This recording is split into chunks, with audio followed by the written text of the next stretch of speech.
Hello guys, आपण आज Manchurian recipe पाहणार आहोत.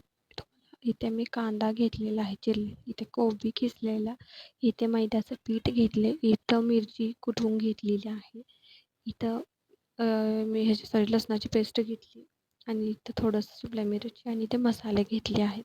इथे धनिया पावडर, मिरची पावडर, मीठ आणि थोडेसे जिरा ओवी आणि इथे चाट मसाला अशा प्रकारे आपण घेतला. इथे एक पातेलं घ्यायचं आहे, त्यामध्ये आपल्याला किसलेला कोबी घ्यायचा आहे. त्याच्यानंतर आपल्याला इथं चिरलेला कांदा घ्यायचा आहे. नंतर आपल्याला इथं ढब्बू मिरची चिरलेली घ्यायची आहे. नंतर आपल्याला इथं पेस्ट केलेली ते घ्यायची आहे लसणाची. नंतर आपल्याला इथं ह्याच्यात मिरचीची पेस्ट केलेली ते टाकायची आहे. ते टाकल्यानंतर आपल्याला ह्याच्यात मसाले ॲड करायचे. तुम्हाला मसाले मी आत्ता सांगितलेच आहे. धनिया पावडर, मिरची पावडर, मीठ, चाट मसाला आणि जिरा ओवा बघू शकता. हे सगळं त्याच्यात आपल्याला मिक्स करायचं आहे. मीठ तो तुम्हाला चवीनुसार घ्यायचं आहे. त्याच्यात मी चवीनुसार मीठ घेत आहे आणि आपल्याला ह्याच्यात थोडंही पाणी ॲड नाही करायचं आहे. आता हे मैदा हळूहळू ह्याच्यात टाकायचं आहे. जसं घट्ट होईल त्याप्रमाणे तसं टाकायचं. एकदम नाही टाकायचं, थोडं थोडं टाकायचं आपल्याला त्याच्यात. आणि आता आपल्याला मिक्स करून घेत आहोत. तुम्ही बघू शकता, जसं पाहिजे तसं आपण मैदा भरून घ्यायचा आहे. जराही पाणी ॲड करायचं नाही आपल्याला, ऑलरेडी कोबीत पाणी असतं. हे बघू शकता, आपण मिक्सअप करून घ्यायला लागलो.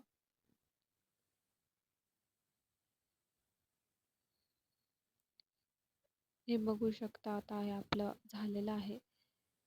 हे जास्त घट्ट पण नाही, पातळ नाही, मीडियम आहे हे. आता आपण इथे कढईत तेल घेतलं आहे, जे हीट गॅसवर ठेवलं आहे. पूर्ण गरम होईस्तोवर आपण तोवर ठेवायचं आहे. चेक करत राहायचं आहे गरम झालं आहे का नाही आहे, त्याशिवाय आपल्याला ह्याच्यात गोळे सोडायचे नाही आहेत. आता आपण इथे गोळे बनवायला घेत आहोत. हे बघू शकता, आपले गोळे बनवून झालेले आहेत. आता आपल्याला हळूहळू ह्या तेलात सोडायचे आहे. तेल पहिलं गरम झाले का नाही बघून घ्या. आता हे हळूहळू तेलात सोडायचे आहे. जास्त घाई नाही करायची, कारण की तेल आपल्या अंगावर उडू शकतं. हळूहळू ह्या टाकू शकता. आपण पूर्ण गोळे ह्याच्यात टाकले आहेत आणि लगेच चाळणी आत टाकायची नाही आहे, नाहीतर हे चिटकू शकतात. एक थोडंसं गॅस बारीक करायचा, मीडियम. आणि आता आपण घेऊया. चिटकलेत का नाही ते बघत यायचं. तुम्ही बघू शकता, ह्या प्रकारे आपल्याला मंचुरियन बनवायचे आहे. जास्त काळपट पण नाही करपायचं नाही आपल्याला, सतत वर असं चाळत राहायचं आहे त्याला. तुम्हाला दिसत असेल ह्या व्हिडिओत, काळपट नाही बनवायचं आपल्याला. ह्याला मीडियम हे करायचं आहे, क्रिस्पी होईस्तोवर.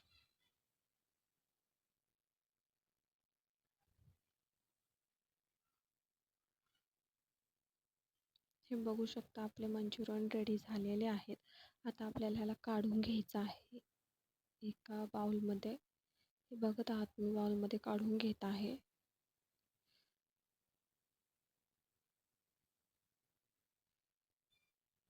पूर्ण बाउलमध्ये काढून घ्यायचं आहे आपल्याला पूर्ण. त्याच प्रकारे आपल्याला मंचुरियन बनवून घ्यायचे. हे बघू शकता, मंचुरियन झालेले आहेत, क्रिस्पी मस्तपैकी झाले आहेत. ते बघूनच तोंडाला पाणी सुटलं. अशा ह्या पद्धतीने आपल्याला आता ह्याची ग्रेव्ही तयार करायची आहे. मी आता तुम्हाला ह्याची ग्रेव्ही कशी करायची मी बघता. हे बघा, मी विकतचं एक पाकिट आणलं आहे, व्हेज मंचुरियन मसाला मिक्स. हे मी आणलं आहे, कुठल्याही शॉपमध्ये अवेलेबल भेटून जाईल. आता आपल्याला हे करायचं आहे.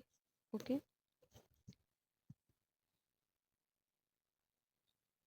इथे मी एक बाउल घेतला आहे. कढईत आपल्याला थोडंसं पाणी ओतायचं, अर्धा ग्लास, खूप नाही घ्यायचं. हे बघू शकता, कढईत आपल्याला थोडंसं पाणी घेतलं आहे आपण आणि ते गरम व्हायला ठेवायचं आहे. उकळी येऊ द्यायची 1-2 मिनटं त्याला. नंतर मग आपल्याला त्याच्यात मसाला ॲड करायचा हा व्हेज मंचुरियन मसाला. ओके. हे बघू शकता गरम झालेलं आहेत. आपण याच्यात मसाले ॲड केलेले आहोत आणि ह्याला नंतर सारखं घोळून घ्यायचं आहे कारण की ह्याच्यात गाठ्या होऊ शकतात. घोळून घ्यायचं आपण 2-4 मिनटं. फुल गॅसवर ठेवायचं आहे आपल्याला हे घट्ट होईस्तोवर. हे बघू शकता तुम्ही घट्ट व्हायला सुरुवात झाली आहे ह्याची. असं घोळत राहायचं आहे 2-3 मिनिट तरी आपल्याला. बघू शकता मी आता ह्याच्यात मंचुरियन ॲड करते. ते घट्ट झालेलं आहे. हळूहळू ह्याच्यात मंचुरियन थोडे थोडे ॲड करायचे. तेवढे पाहिजे तुम्हाला तेवढे ॲड करू शकता, नाहीतरी आपण थोडं काढून पण ठेवू शकता थोडंसं खायला सुकेवाले. हे बघू शकता किती मस्त झालं. आता ह्याच्यात आपण ह्याला बाउलमध्ये 2-3 मिनिट जरा थोडंसं हे करायचं फ्राय करल्यावानी करायचं. नंतर आपण ह्याला बाउलमध्ये काढून घेऊया. चला, हे बघू शकता किती मस्त मंचुरियन झालेले आहेत. नवीन नवीन व्हिडिओ बघण्यासाठी माझ्या चॅनलला सबस्क्राईब, लाईक करा आणि कमेंट आणि शेअर करा.